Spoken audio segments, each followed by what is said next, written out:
In Part 3, we discovered how Britain's navigation acts helped fuel the American Revolution. But across the Indian Ocean, the impact was even greater. These same trade laws reshaped India's trade, redirected its wealth to Britain, and altered the course of its economic history for centuries.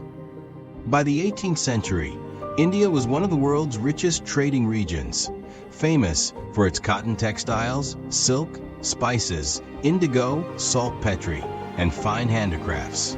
European powers competed fiercely to control this profitable trade.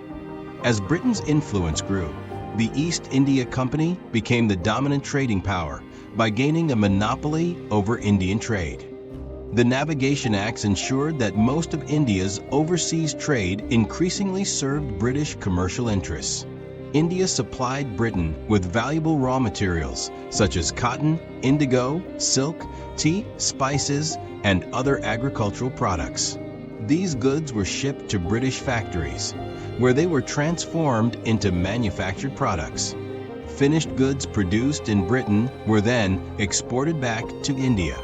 British manufactured textiles increasingly replaced locally made handloom products, making it difficult for many Indian artisans and other traditional industries to compete. Over time, India's role shifted from a major manufacturer to a supplier of raw materials and a market for British goods. While Britain's industrial economy expanded, many traditional Indian industries declined, reshaping the country's economic structure. The Navigation Acts eventually ended in 1849 as Britain adopted a policy of free trade. But by then, their influence had already reshaped global commerce, strengthened the British Empire, and left a lasting impact on India.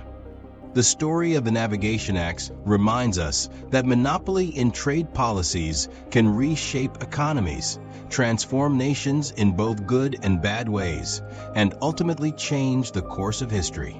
The story of the Navigation Acts reminds us that maritime trade has never been just about ships.